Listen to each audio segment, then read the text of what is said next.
The Sports Renegades podcast on SportsTownChicago.com.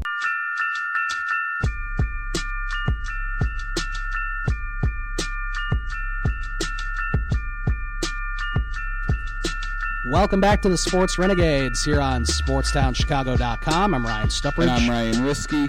We were talking about the organizations in Chicago, the 5 pro organizations, talking about them and ranking them. And we're going to talk about the worst one right now, the Bulls, as they are still in season, of course, about, 2 weeks left in the season, something like that. They're playing the Cavs at home, and it's one of those Thursday night home games on TNT, and the Bulls have won their last 18 of those. So we'll see how they're doing. I know Mirotic is doing good. He's the March man. I guess he always plays well in March. And, they're like a game and a half out against Miami right now, and hopefully it stays that way. Yeah. I mean, it really is more of an FU to Gar Forman and John Paxson. They keep missing the playoffs, and then Bulls fans hate them, and then they keep their jobs for no reason. Right.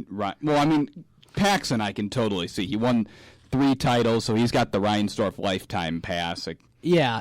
So, and I know John Paxson's made a lot of mistakes as far as running this team, but he's really not like the cancer that Gar Forman is.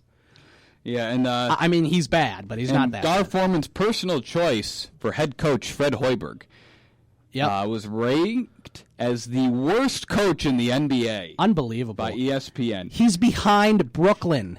I don't even know who Brooklyn's head coach is. He's behind him. He's behind Sacramento. Kenny Atkinson. He was ranked 25th. No Indiana's was 26th, Nate McMillan. Okay. 27 was the Phoenix Suns, Earl Watson. 28, the New Orleans Pelicans, Alvin Gentry.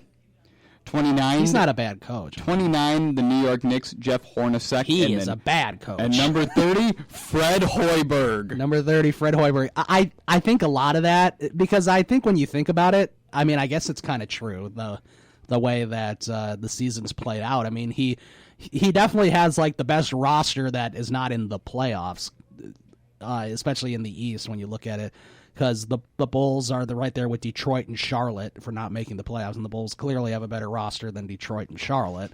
Which shows how bad of a coach Fred Hoiberg is. Right, and it doesn't help that Wade's out for the year. Like how does Gar Forman feel that his personally hand-picked coach and good friend is ranked as the worst coach in the NBA? And I think he is. I think he is right now too, because he's been here. He has only been here for 2 seasons, but those 2 seasons, he hasn't made the playoffs. He was the first coach since I think Vinny Del Negro's first year that the Bulls didn't make the playoffs. Oh, Vinny made the playoffs his first year. Did he make it his first year? So that was the year that they lost to the Celtics in the first round. Okay, so that was his first. At least I think. I thought Vinny was only here for 2 seasons. Maybe he was only here for 2 seasons. It feels like he was here for more. I think he was there for 2 because he went 41 and 41 both seasons. I know they gave Scott Skiles the pink slip on Christmas Eve. That was either in 06 or 07, I guess. I don't really know. But, it's okay, so it's the first team since Scott Skiles that didn't make the playoffs. How embarrassing. And yet Fred Hoiberg's making $5 million a year. Yeah, he's making $5 million a year, and they had opportunities to keep Tom Thibodeau. I understand he didn't like the management either, so maybe it was best that they both moved on. But you could have hired a different coach. Yeah, you could have hired someone that's actually competent. Somebody. I don't know off the top of my head who's hired available. His good friend. You remember the last time a Chicago GM hired his good friend to be their coach? Yeah, you want me to tell you? Yeah, go ahead. Jim Hendry hired Mike Quaddy that's to be right. the Cubs manager. That's right, because he did such a good job in September of that following year or whatever. Yeah, it's just ridiculous. Fred Hoiberg, the worst coach in the NBA. And most nights he looks clueless, and he's always getting called out by his players for being an idiot. Yeah, I remember one time he told Jimmy Butler to call a timeout, and then Jimmy's on TV saying, no! Yeah, he's like, what? No, that's stupid. Yeah, he doesn't have a hold of the players. The problem is he can't develop these young players. None of them are getting better. They go and trade 2 very quality NBA players for Cameron Payne. Hoiberg can't develop him, so they send him to the D-League. But that Joffrey Laverne is a train wreck. He is horrible. Oh, yeah.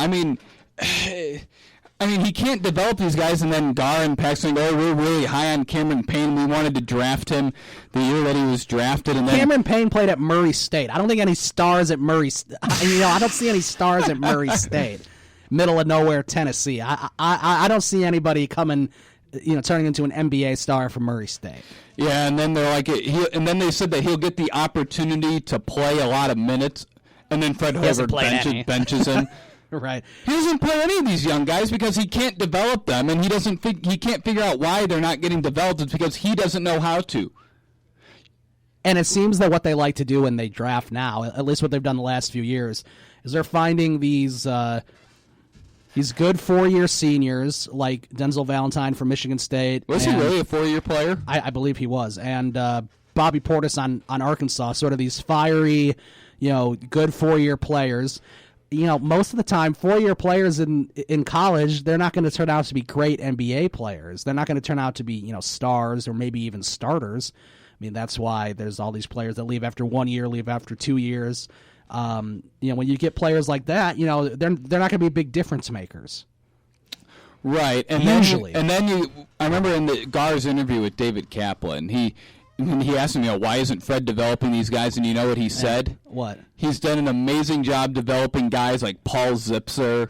I'm thinking, so you're telling me that Zipser's played like 15 games. So you're happy that he developed Paul Zipser he turned Paul Zipser from a nobody into a borderline bench warmer? Right. You're happy with that, Gar Foreman? Well, and there's not enough of a sample size. That's the thing that's so stupid. There's not enough of a sample size. And then Fred Hoiberg keeps starting, probably because Gar Foreman keeps telling him to, which, by the way, when ESPN made their rankings for executives, Gar Foreman and John Paxson came in very high. I was surprised. They came in at number 27 out of 30.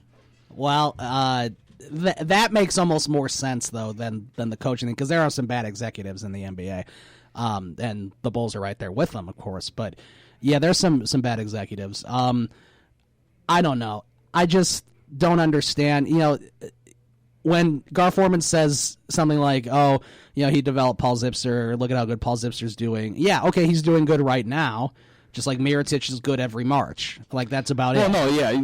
I mean, and the thing is, as I said, he turned Paul Zipser from a nobody into a borderline guy you could just sit on the bench every game and come in garbage time. He should not be starting. No. Why is Paul Zipser starting, Gar?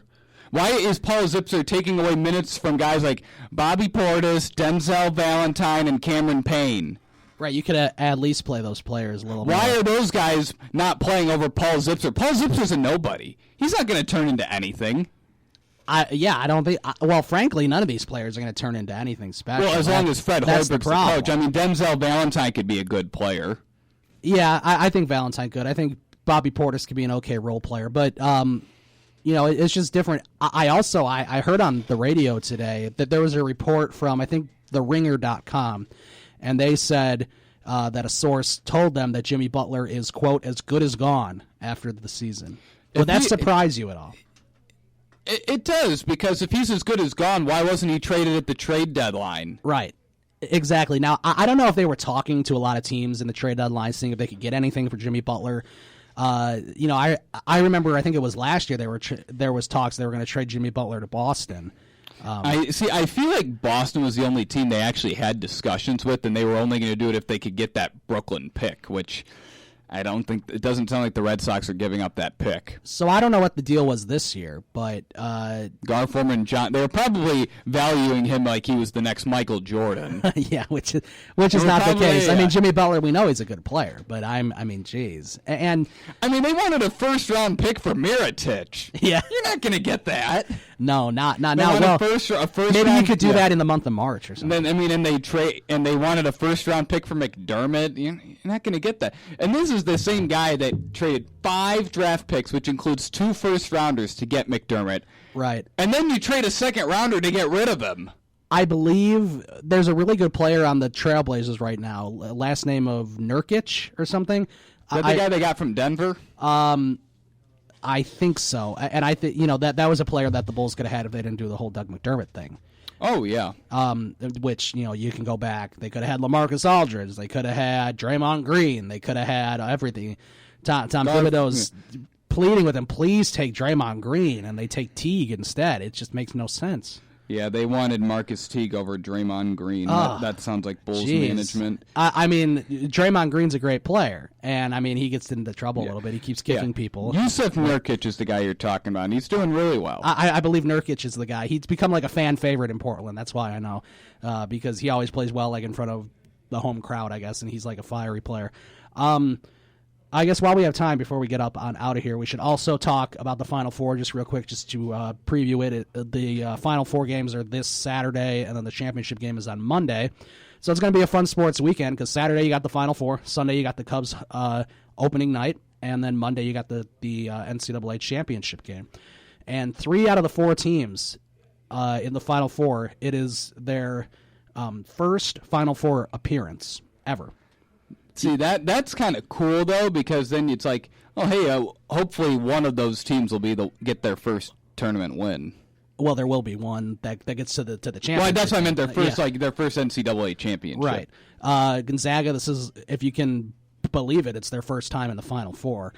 Oregon, it's their first time. Sorry, it's Oregon's first time in the Final Four since 1939 when they won the championship.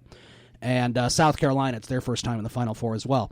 And it was South Carolina's first NCAA berth since 2004, which is also the same amount of time that DePaul has not made the tournament.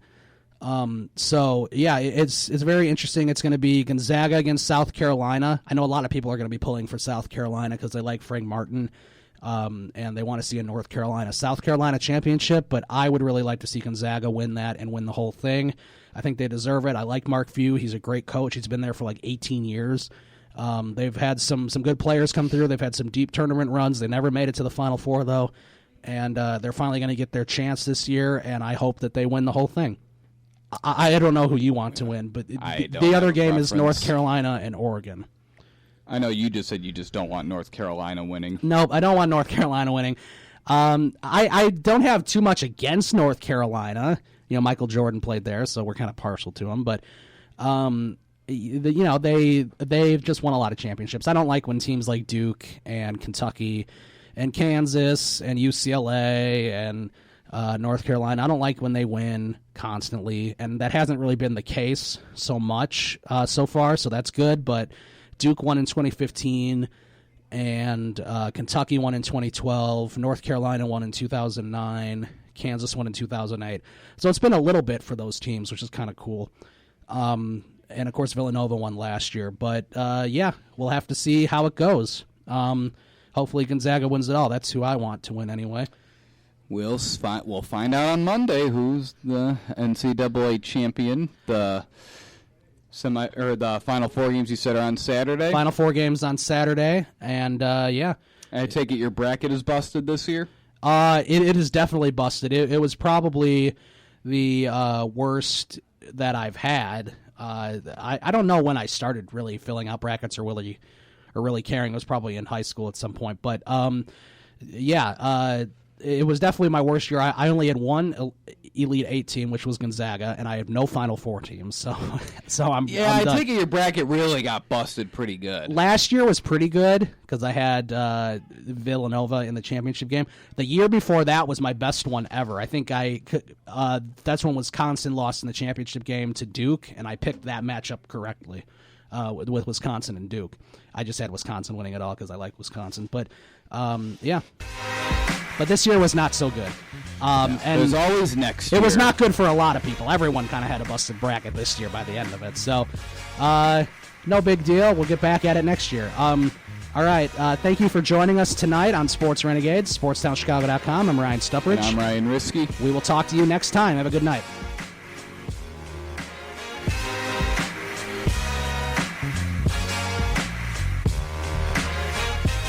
The Sports Renegades podcast on SportsTownChicago.com.